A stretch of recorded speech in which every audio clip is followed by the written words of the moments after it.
महापुरुषों ने जैसा कहा है उसको ज्यों का त्यों हम मान लें, हाँ तर्क संगत है, ये विचार किया जा सकता है, किंतु वह भी शास्त्र की परिधि में रह करके। अपने सिद्धांत के मंडन में तर्क का आदर है, खंडन में तर्क का आदर नहीं है। सिद्धांत का खंडन करने वाला जो तर्क है उसी को कुतर्क कहते हैं। ब्रह्म सूत्र में भगवान व्यास ने कहा है सही तर्केण मंतव्यः, एक सूत्र है ब्रह्म सूत्र, सही तर्केण मंतव्यः। वह परमार्थ परतत्व पर ब्रह्म तत्व तर्क के द्वारा उसे मानना चाहिए, अर्थात स्वीकार करना चाहिए। सही तर्केण मंतव्यः, तर्क का निषेध नहीं है, पर शास्त्रानुकूल तर्क किया जा सकता है, शास्त्र की परिधि में रह करके तर्क किया जा सकता है, मनमाने ढंग का तर्क नहीं।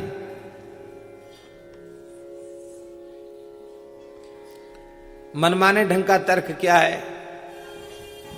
बोले सौत्रामणि यज्ञ में सुरा के आघ्राण का विधान है। सौत्रामणि नामक यज्ञ जो है उसमें सुरा के आघ्राण का विधान है। सुरा वो ये सुरा नहीं है बाजार में बिकने वाली मद्य नहीं, वो यज्ञ की कुछ औषधियां हैं, उनके मिश्रण से कितनी मात्रा में किस अनुपात के व्यतिक्रम से उसको सुरा मान लिया जाता है। जैसे हम एक उदाहरण दें, गाय के दूध को तांबे के बर्तन में रखते ही वो सुरा हो जाता है।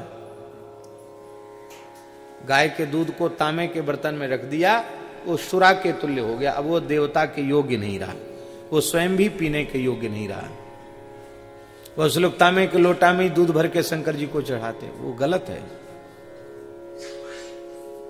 तो कुछ पात्र ऐसे होते हैं जिनमें डालने से सुरा हो जाता है, और कुछ औषधियां इस प्रकार की होती हैं कि उनके व्यतिक्रम से उसको सुरा कहा जाता है। पर वो यज्ञीय सुरा है, वो निषिद्ध सुरा नहीं है, पर उसको भी पीने का विधान नहीं है। उसका होम होता है और एक बिंदु यजमान और आचार्य वो नाक से सूंघते हैं, उसको आघ्राण कहते हैं, करते हैं। और वेद में उसका महत्व लिखा है कि उस सौत्रामणि यज्ञ वो वैदिक यज्ञ है, श्रौत यज्ञ है। उस श्रौत यज्ञ सौत्रामणि यज्ञ में जब हम आघ्राण करते हैं सुरा का, तो उससे पाप रहित होकर स्वर्ग के अधिकारी हो जाते हैं। संध्या के विनियोग में मैंने सौत्रामणि नामक यज्ञ के अवर्थ स्नान का विनियोग है, द्रुपदाद वेत्यस्य के विनियोग में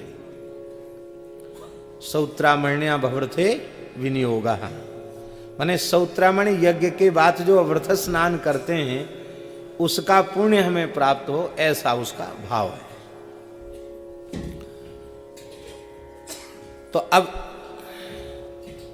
उसकी इतनी महिमा क्यों है, इसको ठीक से समझो। सौत्रामणि यज्ञ का स्वरूप क्या है, श्रौत यज्ञ कहते किसको हैं, उस यज्ञ में प्रयुक्त जो सुरा है वो सुरा शब्द का अर्थ क्या है, वो सुरा है क्या चीज, ये तो आप तर्क कर सकते हैं। अब कुतर्क का स्वरूप बताते हैं। कुतार्किक कहता है कि यदुदुम्बर वर्णानाम घटीनाम मंडलम महत पीतम न गमेत सर्गम स्वर्गम किम तत्कृतुगतम नयेत। महाभाष्यकार पतंजलि जी ने कहा है कुतर्क का स्वरूप समझाते हुए। नास्तिक कहता है, कुतार्किक कहता है कि तुम कहते हो कि श्रौत्रामणि यज्ञ में एक बूंद सुरा का आघ्राण करने वाला स्वर्ग चला जाता है, स्वर्ग प्राप्ति का अधिकारी हो जाता है। तो गूलर के जैसा है रंग जिसका, ऐसा घड़ों का घड़ा, घटी नाम मंडलम महत, न जाने कितने घड़े जिसने शराब पिए है, मद्यपान किया है, उसको तो महाराज सशरीर स्वर्ग जाना चाहिए। उसके लिए तो तुम कहते हो कि नरक जाना पड़ेगा, अयाह पान नाम का नरक मिलेगा। तो एक जगह सूंघने से स्वर्ग है, और तो पीने वाले को तो और जल्दी मुक्ति होनी चाहिए। इसको कहते कुतर्क। इस तरह के कुतर्क का स्थान नहीं है। हमारे पूज्य धर्म संघ वाले गुरुजी एक बड़ी सुंदर बात कहते थे। गुरुजी कहते थे कितने दुर्भाग्य की बात है हिंदू सनातन समाज के लिए कि कोई ईसाई बाइबिल के ऊपर उंगली नहीं उठाता है, बाइबिल की किसी पंक्ति को के ऊपर वो विचार करने के लिए तैयार नहीं है, वो सब ज्यों की त्यों मानता है। कोई पक्का मुसलमान कुरान की किसी आयत के ऊपर उंगली नहीं उठाता है, वो ज्यों का त्यों मानता है। और कहते हिंदू समाज देखो, वो रामचरितमानस की पोथी जला दें, कहो तो गीता जला दें, ऐसी घटनाएं होती कि नहीं होती हैं? तो ये कितने दुख की बात है।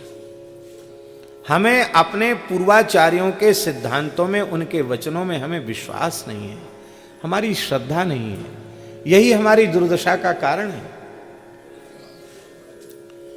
तो तर्क करना चाहिए, किंतु शास्त्र की परिधि में रह करके, शास्त्र के अनुशासन में रह करके हमें तर्क करना चाहिए। और तर्क से कभी कोई बात प्रमाणित नहीं होती। तर्क से जो सिद्धांत प्रतिष्ठापित होगा वो एक नंबर का नहीं होगा, क्योंकि तर्क बुद्धि का विषय है। आपने अपनी बुद्धि से किसी एक विचार को प्रस्तुत कर दिया और कह दिया कि ये सिद्धांत है। अब ये आप घोषणा नहीं कर सकते कि हमसे बड़ा कोई बुद्धिमान दूसरा पैदा ही नहीं होगा। आपसे बड़ा बुद्धिमान होगा, वो आपकी बात खंडित करके अपनी बात रख देगा। हमसे बड़ा बुद्धिमान होगा, हमारी बात खंडित करके अपनी बात रख देगा। तो सिद्धांत तो बन ही नहीं पाएगा। इसलिए तर्क से जो बात प्रमाणित होती है उसे श्रेष्ठ नहीं माना जाता है, क्योंकि तर्का प्रतिष्ठानात्, तर्क में अप्रतिष्ठा नामक दोष है। इसलिए हमें तर्क कुतर्क समाप्त करके, गुरु वचनों में विश्वास करके, व्यास वाल्मीकि प्रभृति ऋषियों के वाक्यों में विश्वास करके धर्मशास्त्र की बातों को श्रद्धापूर्वक स्वीकार करना चाहिए। हाँ, समझ में ना आवे तो महापुरुषों के चरणों में बैठकर उसको ठीक से समझना चाहिए, संदेह नहीं करना चाहिए, कुतर्क नहीं करना चाहिए।